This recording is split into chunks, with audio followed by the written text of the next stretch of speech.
औज़ुबिल्लाहिमिनश्शैतानिर्रजीम बिस्मिल्लाहिर्रहमानिर्रहीम। Dear students, probability का हमारा टॉपिक चल रहा है स्टैटिस्टिक्स के अंदर। 6.26 तक हम लोगों ने कर लिए थे। आज से हम लोगों ने, अगर आपको याद हो तो हमने आपको एक लॉ कराया था, law of addition of probability. Law of addition of probability ये कहता है कि अगर दो इवेंट्स हों और वो म्यूचुअली इंक्लूसिव इवेंट्स हों, दो इवेंट्स हैं ए और एक इवेंट है बी, तो अगर उनकी कंबाइंड प्रोबेबिलिटी निकालनी हो तो उसको हम यूँ शो करते हैं probability of A union B, और ये इक्वल किसके होता है, probability of A plus probability of B minus probability of A union B. और इसको हमने मैथमेटिकल प्रूफ भी किया था, आप वो भी साथ देख सकते हैं। हम कोशिश करेंगे उसका लिंक भी हम आपको साथ दे देंगे, प्रीवियस लेक्चर्स में ये है कि तो आज इसी ये जो प्रिंसिपल किया था हम लोगों ने, अभी तक हमने जो न्यूमेरिकल्स किए थे इसका हमने कोई एप्लीकेशन नहीं की थी। सो आज इसी की एप्लीकेशन के क्वेश्चन हैं, उनको हमने देखना है और ये देखेंगे कि हमने इन सवालों को हाथ कैसे डालना है। तो देखेंगे, इसको थोड़ा सा नज़दीक कर लेते हैं। 6 पॉइंट, ये जो मेरे पास बुक है उसमें 27 का ये ज़रा क्वेश्चन देखें, बी पार्ट है। कहता है अ class room contains 10 men and 20 women. हमारे पास 10 men हैं और 20 वुमेन हैं, of which half the men and half the women have brown eyes। आधे मैन की ब्राउन आइज हैं और आधे की फिर नहीं होंगी। इस तरह हाफ वुमेन, उनकी भी मतलब कुल कितनी वुमेन हैं 20, तो 10 की ब्राउन आइज हैं और 10 की ब्राउन आइज नहीं हैं। Find the probability that a person chosen at random, एक बंदा चूज किया जाए, हैज इज अ मैन, या वो क्या हो, मैन हो, और हैज अ ब्राउन आइज, या क्या हो उसकी ब्राउन आइज भी हों। तो देखिए, हमें क्वेश्चन जो डेटा गिवन है पहले हम उसको लिखते हैं कि हमें क्या क्या गिवन है क्वेश्चन के अंदर। देखिए, हमें सबसे पहले गिवन है जी मैन, वो हमारे पास कितने हैं 10। फिर हमें गिवन है वुमेन, वो हमारे पास कितनी है जी 20। अब इसमें से हाफ 5 की यहाँ पर क्या है, ब्राउन आइज वाले मैन हैं, वो मैन भी है और ब्राउन आइज भी हैं। इस तरह वुमेन भी हो और ब्राउन आइज भी हैं, तो वो कितनी है 10। तो मतलब जो बकाया 5 होंगे वो मैन होंगे लेकिन उनके ब्राउन आइज नहीं होंगे। देखिए, सबसे पहले इस क्वेश्चन को अगर हम टेबल बना लेना तो आपके लिए आसानी हो जाएगी। हम यहाँ पे टेबल बनाते हैं।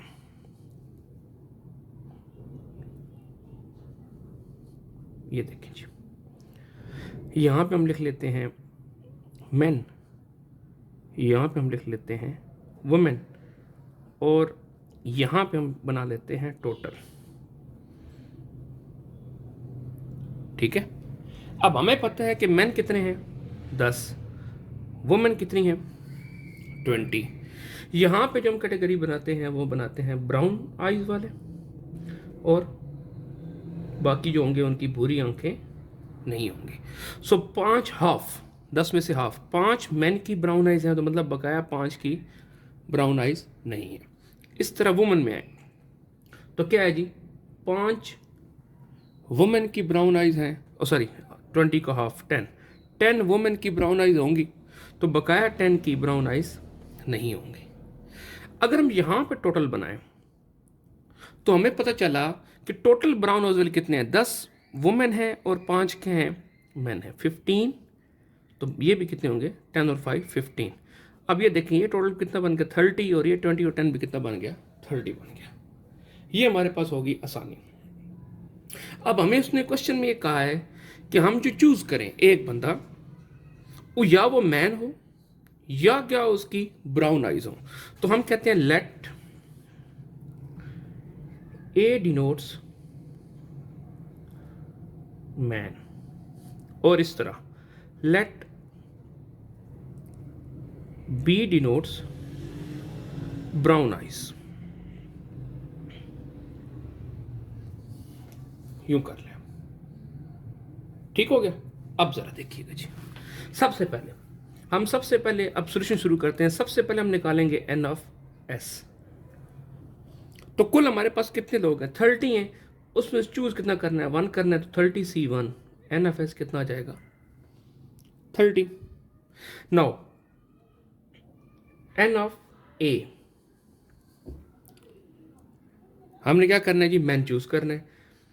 सो कुल मैन कितने हैं 10, तो 10 में से एक चूज हो 10C1, कितना बन जाएगा 10।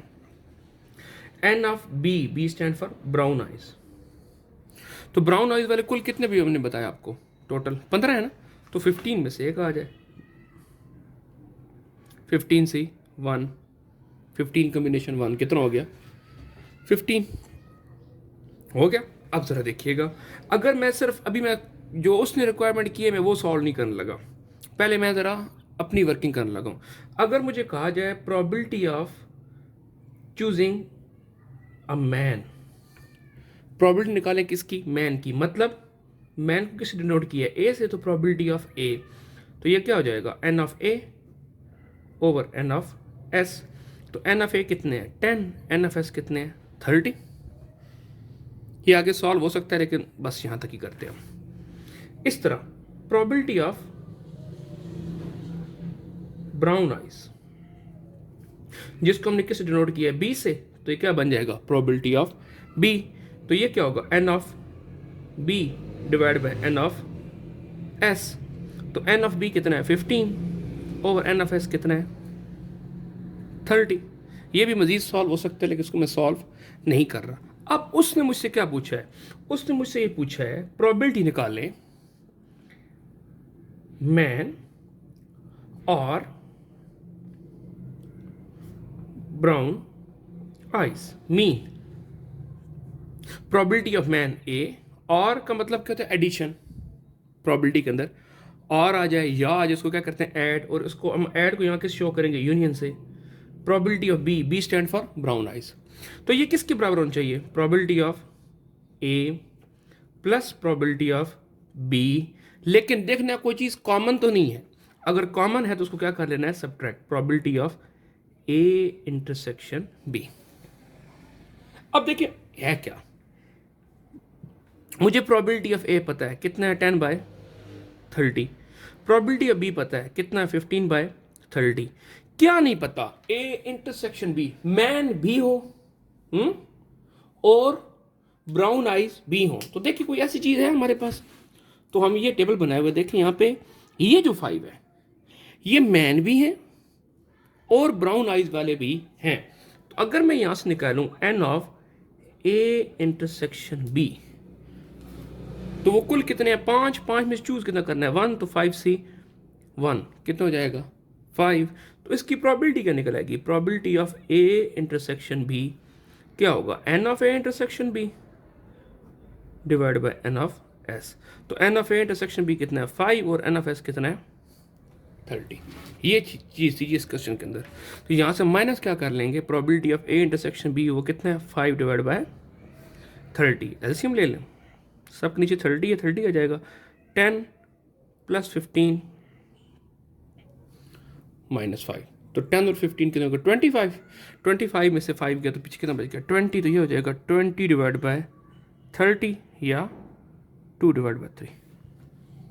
लो हो गया जी, आगे चलते हैं जी, चलें जी कैरी ऑन करते हैं जी इसी लॉ ऑफ एडिशन की एप्लीकेशन को। तो देखिए 6.27 का सी पार्ट है मेरे पास, कहता है इन अ ग्रुप ऑफ 20 एडल्ट्स, 20 बंदे हैं टोटल हमारे पास, 4 out of 7 women and 2 out of 13 man. पहले जरा सवाल को समझिए, कुल वुमेन कितनी है 7, कुल मैन कितने हैं 13।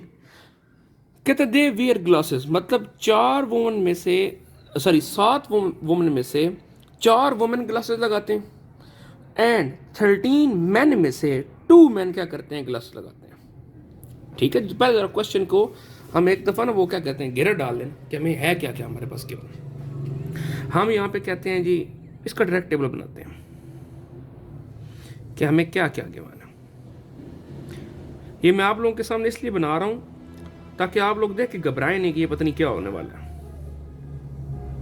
ये देखिए जी मैन, ये हमारे पास क्या है जी वुमेन ग्लासेस वाले, और ये क्या है जी नॉट ग्लासेस वाले। ठीक है जी, और यहां पे हमारे पास क्या आने वाला है जी टोटल, तो उसने हमें बताया 13 मेन है एंड 7 खवातीन है, हमारे पास 7 वुमेन है। अब वो कहता है ये 13 मेन में से 2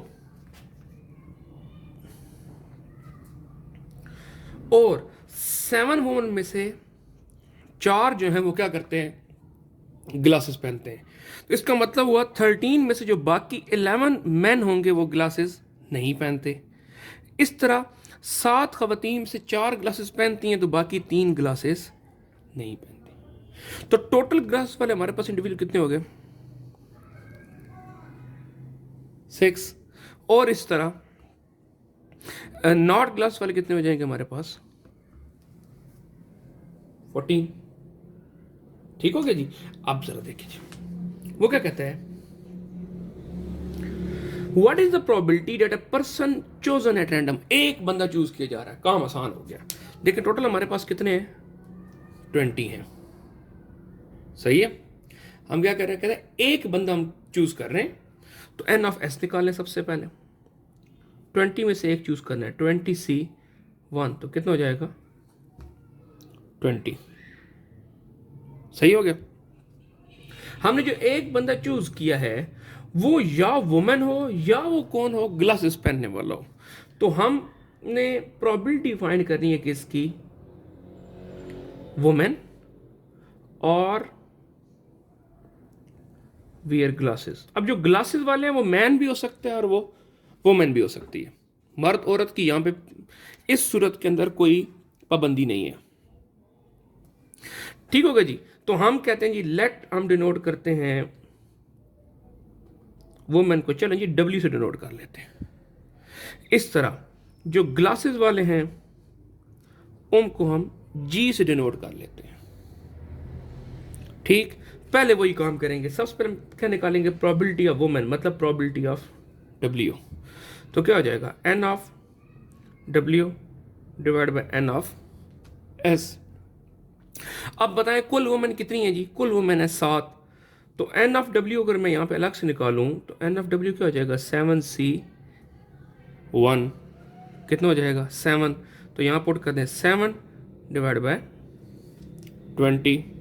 इस तरह अगर मैंने क्या निकालनी हो, probability of those who wears glasses, तो क्या हो जाएगा N of G divide by N of S। मैं N ऑफ G यहां निकाल लेता हूं। तो ग्लासेस वाले बताएं कुल कितने हैं, 6 है ना। ये देखिए टोटल कितने हैं, 6 हैं। तो 6 उसमें एक चूज करता हूं, 6C1 कितना आ जाएगा 6 डिवाइड बाय 20। ये मजीद काट सकता है लेकिन अभी हम नहीं काट रहे इसको। सो हमने प्रोबेबिलिटी क्या निकालनी है, इधर देखिएगा। हमने प्रोबेबिलिटी निकालनी है वुमेन हो या, ऐड करते हैं उसको क्या शो करते हैं, यूनियन। क्या कर रहे हो जी, ग्लासेस पहनते हैं। तो क्या होना चाहिए, probability of W plus probability of G minus probability of W intersection G। Now ये W इंटरसेक्शन G क्या शो कर रहा है, जो वुमेन भी हो और ग्लासेस भी पहनते हो। अब मुझे आप बताएं कितने हैं जी ऐसे जो वुमेन भी हैं और ग्लासेस पहनते हैं। ये देखें 4 वो लोग हैं जो जिनका जेंडर क्या है, फीमेल, और वो क्या कर रहे हैं, ग्लासेस पहन रहे हैं। तो अगर मैं यहां से निकालूं probability of W intersection G, तो क्या होना चाहिए, N of W intersection G divide by N of S। N of W intersection G क्या होना चाहिए जी, एक चूज कर रहे हैं 4C1। टोटल कितने हैं, 4 है ना। 4C1 कितना हो जाएगा 4। तो 4 divide by N of S हमें पता है कितना है जी 20। पुट करेंगे यहाँ पर probability of W 7 divide by 20, probability of wearing glasses 6 divide by 20 minus probability of women intersection wearing glasses कितना हो जाएगा 4 divide by 20 LCM 7 plus 6 minus 4। तो 6 माइनस 4 2 और 9, तो 9 divide by 20 is your answer. आगे चले जी, नेक्स्ट देखें जी 6.28 का बी पार्ट देखें जी। दोबारा एप्लीकेशन किसकी चल रही है? Law of addition of probability की एप्लीकेशन चल रही है जी। One integer is chosen at random from numbers 1 2 3 up to लेके कहाँ तक? 50 तक। ठीक है जी। और एक इंटीजर हम क्या कर रहे हैं? चूज कर रहे हैं। What is the probability that a chosen number is divisible by 6 और डिविजिबल बाय 8? जो हम नंबर चूज करें या वो क्या हो, उसके ऊपर 6 का टेबल जाता हो, उसका फैक्टर 6 हो, या उसके ऊपर 8 का टेबल जाता हो, मीन जो डिवाइडेबल बाय 8 हो, मीन उसका फैक्टर क्या हो? 8 हो। तो सबसे पहले जनाब यहां पर देखिएगा जी, इस क्वेश्चन कैसे करते हैं। अगर इसको हम यूं कहें, सबसे पहले हम क्या निकालें? एन ऑफ एस 6.28 का बी पार्ट। देखिए जी, एन ऑफ एस निकालिएगा जी। तो कुल कितनी इंटीजर है? 50 है। चूज कितना करना है? 1। तो 50 सी 1 कितना हो जाएगा? 50। अगर हमें यहां पे कहते हैं ना 0 से लेके 50 तक, तो फिर हमारे पास इंटीजर हो जाते हैं 51। तो फिर हम क्या करते हैं? 51 सी 1 करते हैं। ठीक। अच्छा, हम कहते हैं जी डिविजिबल बाय 6 को हम डिनोट कर देते हैं उसको किसके साथ? ए के साथ। तो जरा देखिए जी, ए से जो आइटम कौन कौन से होंगे, मीन वो कौन कौन से नंबर होंगे जिनके ऊपर 6 का टेबल जाएगा। तो 6 का टेबल पढ़ लें। 6 1 जार 6, 12, 18, 24, 30, 36, फिर 42, फिर 48 एंड बस, क्योंकि अगला क्या आता है? 54 आता है, उससे बाहर है। इस तरह हम क्या कहते हैं जी? Divisible by 8। तो क्या हो जाएंगे? 8, 16, 3 is 24, 32, 40 एंड 48 हो गया। अब उसने मुझसे क्या मांगा है? उसने मुझसे मांगा है probability of divisible by 6, mean probability of A और मीन या यूनियन डिविजिबल बाय 8, जिसको हमने किस डिनोट कर रहे हैं? चलिए जी, बी से डिनोट कर रहे हैं उसको। तो ये क्या होना चाहिए? Simply probability of A mean probability of divisible by 6 plus probability of B minus probability of A intersection B. यही है कि नहीं है? ठीक है ना जी। चलें जी, पहले मैं निकाल रहा हूं प्रोबेबिलिटी ऑफ ए। तो प्रोबेबिलिटी ऑफ ए क्या होना चाहिए? N of A divide by N of S. एक चूज कर रहे हैं, आसान है काम। दो चूज कर रहे होते फिर मसला होता। फिर अब अगर दो चूज कर रहे होते ना, तो एन ऑफ ए कैसे निकलता? देखिए ए वाले कुल कितने हैं? 1 2 3 4 5 6 7 8, 8C2 करते, और एन ऑफ एस फिर क्या हो जाता? 50 कॉम्बिनेशन 2 हो जाता। ये ज़हन में रहेगी बात आपके। सो एन ऑफ ए कुल कितने आइटम है? 1 2 3 4 5 6 7 8 divide by N of S. इसी तरह प्रोबेबिलिटी ऑफ बी मीन जिनके ऊपर 8 का टेबल जाता है, और वो कितने? 6 आइटम है, 1 2 3 4 5 6। तो N of B divide by N of S 8 divide by 50। एक चीज नहीं पता, क्या नहीं पता? A intersection B. तो ए इंटरसेक्शन बी पहले मैनुअली बनाए जी, जो ए और बी में क्या है? कॉमन है। तो यहां से देखिए जरा, 6 इधर है, इधर नहीं है, 12 इधर है, इधर नहीं है, 18 नहीं है, 24 है, गुड। और फिर हमारे पास 30 नहीं, 48, ये दो हैं। तो इनकी प्रोबेबिलिटी फिर क्या बनेगी? N of A intersection B 2 item है, divide by N of S कितना है? 50। मसला ही हल हो गया जी। Probability of A union B, probability of A plus probability of B minus probability of A intersection B. तो 8/50, ये एन ऑफ बी में 6 आइटम थे जी, यहाँ 6 आना चाहिए, प्लस 6/50 माइनस 2/50। तो 8 और 6 14, 14 में से 2 गया तो 12, 12 डिवाइड बाय 50। तो या इसको हम मजीद लिख सकते हैं, 2 का टेबल ले जाए तो 6 डिवाइड बाय 25। ये आपका आंसर निकला है। लो आ गया, आगे चलते हैं। ओके जी, 6.29 पे है जी। सबसे पहले जी, define the probability of an event. अब ये मैं आपको लोगों को एक दफ़ा बता चुका हूँ कि अब ये आपको मुझसे ज़्यादा आना चाहिए, नहीं तो शुरू वाले प्रोबेबिलिटी के लेक्चर्स देख लें आप लोग, उसमें ये सारा डिस्कस हुआ है। Number 2, state and prove the law of addition of probability of two any two events A and B, ये भी हम पहले कर चुके हैं। इसका मैंने पहले बताया ना कि ये इसका प्रूफ हम कर चुके हैं। ठीक है जी, वो यहाँ इंशाल्लाह साथ में आ जाएगा। नेक्स्ट देखें जी, इसका सी पार्ट देखें। अच्छा क्वेश्चन है, अक्सर आता रहता है एग्जाम के अंदर। A drawer contains 50 bolt and 150 nuts. एक ड्रॉज है, उसके अंदर हमारे पास 50 बोल्ट पड़े हैं और 150 क्या हैं, नट्स हैं। Half of the bolt and half of the nuts are rusted. उनमें से आधे बोल्ट्स को और आधे नट्स को जंग लगा हुआ है। If one item is chosen at random, हम बस वैसे ही बीच में हाथ डाल के ना चोजन एट रैंडम अकड़ पकड़ करके उठा लें एक। What is the probability that it is rusted, तो क्या प्रोबेबिलिटी है कि जो हम पिक करें वो कोई रस्टेड आइटम हो, और इज अ बोल्ट, या वो क्या हो, कोई बोल्ट हो। तो अब इसमें भी वही काम करेंगे। सबसे पहले हम टेबल बनाएंगे, उसमें बताएंगे जिस तरह हमने पीछे क्वेश्चन किया, टेबल बनाना है। टेबल बना के आप लोगों ने इसको इस तरीके से, यहाँ पे आप लिख लेंगे बोल्ट्स, यहाँ पे आप लिखेंगे नट्स, यहाँ पे आप लिखेंगे रस्टेड, यहाँ पे लिखेंगे नॉन रस्टेड, और इस तरीके से आपका क्वेश्चन सॉल्व हो जाएगा। ठीक होगा जी, ये होगी आप लोगों की असाइनमेंट का क्वेश्चन। आगे चलें जी। ओके जी, आगे आ जाएंगे 6.30 के ए पार्ट फिर थ्योरी वाला है, ये हम पहले कर चुके हैं। बी पार्ट देखें जी। What is the probability of throwing either 7 और 11 विद 2 डाइसेस। अगर हम 2 डाइसेस थ्रो करें तो कितनी प्रोबेबिलिटी है कि हमारे पास या 7 आए या हमारे पास क्या है, 11 आए। ठीक हो गया जी। अब जब भी 2 डाइस थ्रो करें तो ये जी हमें जिंदगी में हर जगह काम आएगा, बार बार, ये सैंपल स्पेस। जब हम 2 डाइस थ्रो करते हैं तो ये इस तरीके से हमारे पास सैंपल स्पेस बनती है। ये भी हम प्रीवियस लेक्चर में शुरू वाले दूसरा तीसरा लेक्चर होगा गालबन इस प्रोबेबिलिटी सीरीज का, उसमें हम कर चुके हैं।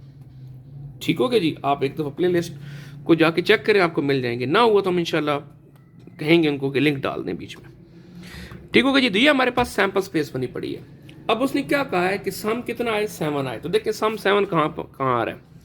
1 और 6 का सम 7, 2 और 5 का सम 7, 3 और 4 का सम 7, 4 और 3 का सम 7, 5 और 2 का सम 7, 6 और 1 का सम 7। तो अगर मैं कहूँ प्रोबेबिलिटी निकालूं किसकी, कि सम कितना आए, 7 आए। लेट इसको हम डिनोट कर लेते हैं प्रोबेबिलिटी ऑफ ए से। तो ये कितने आइटम हुए जी हमारे पास, 1 2 3 4 5 6, 6 डिवाइड बाय 2 जब डाइस थ्रो करते हैं तो एन ऑफ एस कितना होता है, 36। ओके, या उसने क्या बोला है कि सम हमारे पास क्या है, 11 आए। तो प्रोबेबिलिटी ऑफ सम 11, इसको हम डिनोट कर लेते हैं बी के साथ, तो प्रोबेबिलिटी ऑफ बी।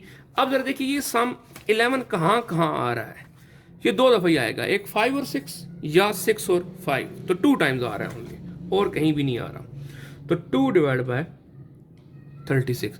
अच्छा, कोई चीज़ कॉमन थी नहीं, जब सम 7 आ रहा हो फिर 11 नहीं आ रहा होगा, जब सम 11 आ रहा होगा तो 7 नहीं आ रहा होगा।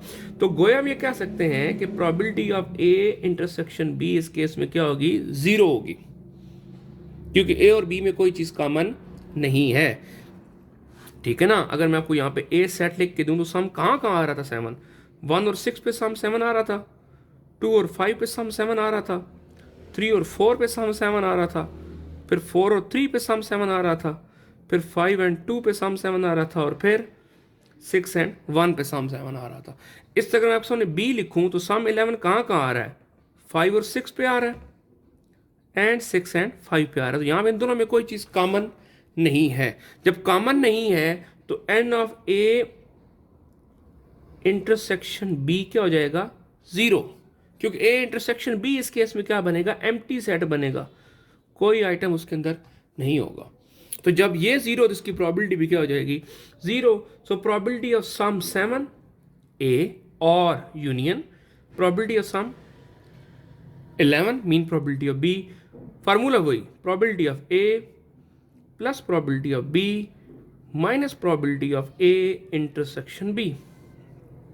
सो probability of A 6 by 36, 2 by 36 minus 0, तो ये हो जाएगा 8 बाय 36, या 4 2 are 8 and 4 9 are 36, 2 divide by 9 हमारा आंसर निकल आएगा।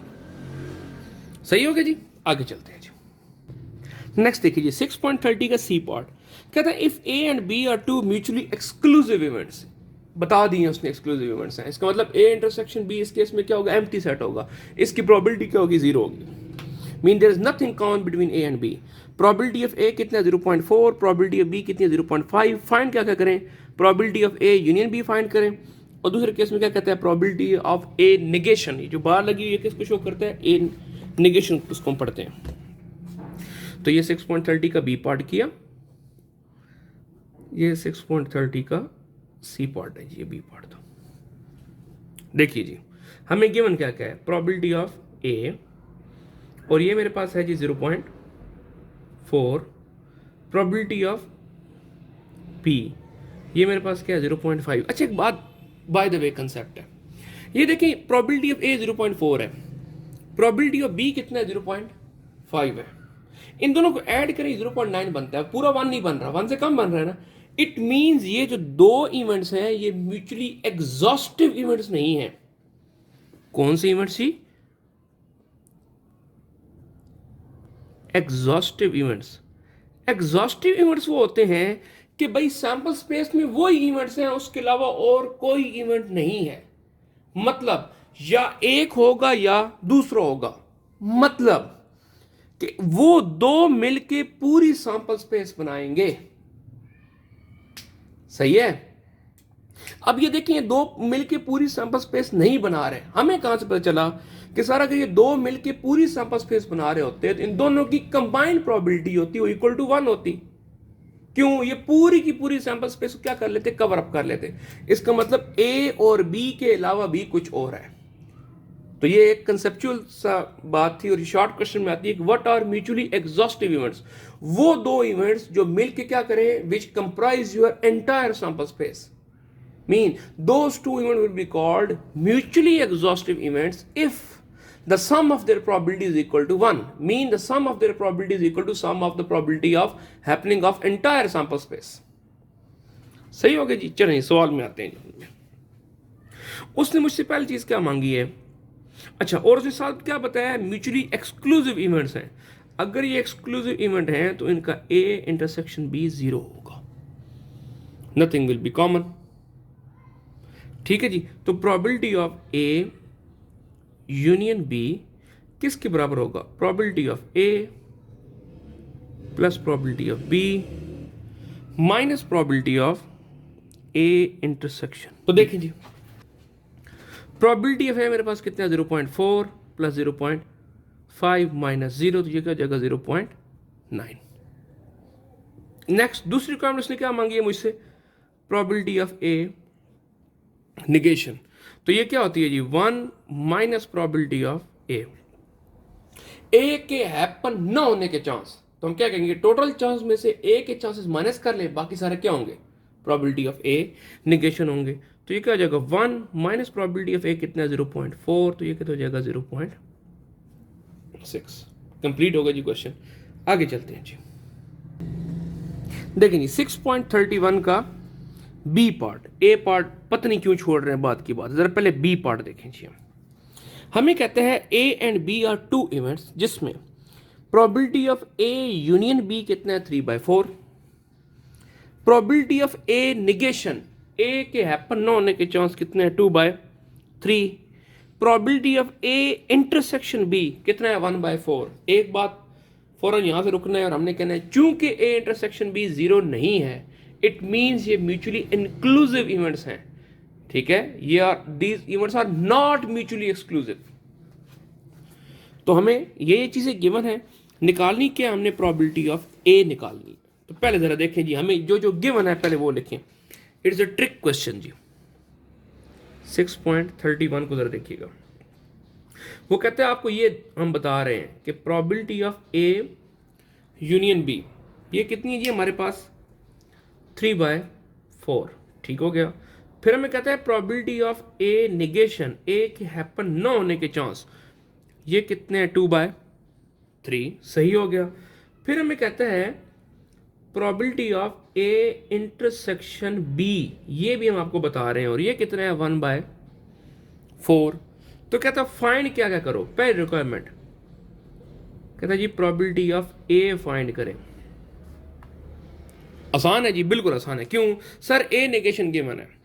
अगर probability of A negation direct निकालनी हो तो हम ये कहते हैं ना कि 1 माइनस प्रोबेबिलिटी ऑफ ए। तो फिर इसी वजन पे हम ये भी कह सकते हैं कि प्रोबेबिलिटी ऑफ ए किसकी करोगी? 1 minus probability of A negation के। अगर आप ये बात समझना है तो उसको उठा के इधर ले जाएं, इसको उठा के इधर ले आएं, बात वही बन जाएगी। सो प्रोबेबिलिटी ऑफ ए क्या बन जाएगा? 1 minus probability of A negation. तो 1 minus probability of A negation कितना हो जाएगा? 2/3। एलसीएम लें, 3 आ जाएगा यहाँ पे, 3 माइनस 2 तो 1/3। ना समझ आया? कैलकुलेटर यूज कर लें जी। प्रोबेबिलिटी ऑफ ए हम लोगों ने निकाल ली। सेकंड हमें कहता है, ये भी आसान सी चीज है, प्रोबेबिलिटी ऑफ बी निकालिए। तो मैं कहता हूं जी प्रोबेबिलिटी ऑफ बी कोई मसला ही नहीं है। क्यों नहीं मसला? मैं कहता हूं मुझे एक रूल पता है। क्या? Probability of A union B किसकी इक्वल होता है?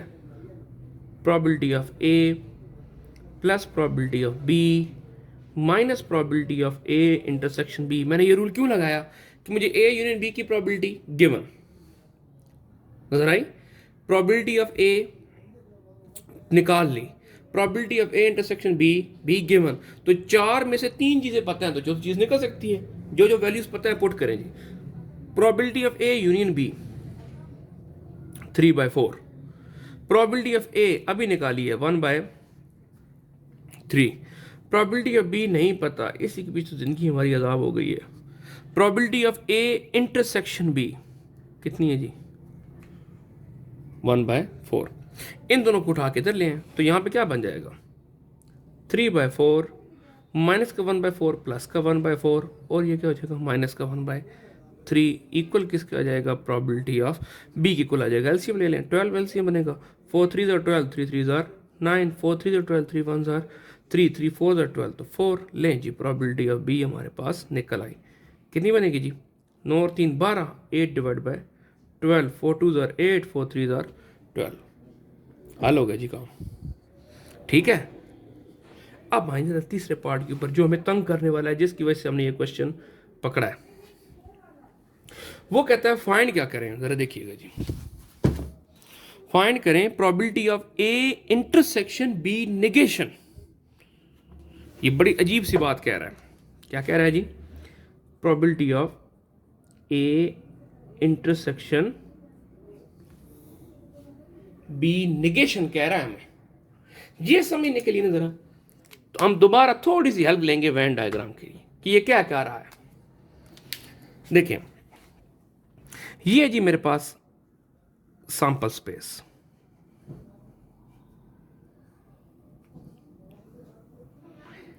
ठीक है। इसमें ये है जी मेरे पास इवेंट ए और ये है जी इवेंट बी और ये जो हिस्सा है बीच में ये क्या है? A intersection B. जो मेरी रिक्वायरमेंट है उसमें मुझे ए पता है क्या होता है, क्या नहीं पता? बी नेगेशन नहीं पता, ठीक है। और उसका फिर इंटरसेक्शन, पहले तो बी नेगेशन निकाल लेना। तो बी नेगेशन क्या है? बी के अलावा सब कुछ। ये देखें, ये जो बॉक्स शो हो रहा है रेक्टेंगल, ये क्या है? आपका पूरा सैंपल स्पेस। उस सैंपल स्पेस में बी के अलावा सारे आइटम, अगर उसमें शेड करूं तो मुझे बताइएगा कुछ यूं चीज नहीं बनती मेरे पास।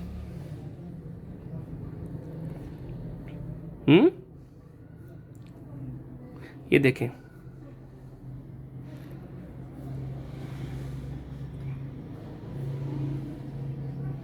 ये जो मैंने ग्रीन लाइन से शेड किए हैं ये सारे के सारे किसको शो कर रहे हैं? बी नेगेशन को शो कर रहे हैं। निकला है बी नेगेशन। अब गौर से देखना है इसका मैंने कॉमन लेना है ए के साथ। कॉमन लेना है किसके साथ जी? ए के साथ। तो मुझे बात बताएं, ये है ना टोटल ए, इस ए में से ये जो हिस्सा है तो बी है, बाकी ये जो हिस्सा है अगर इसको मैं यूं क्रॉस लाइन लगाऊं,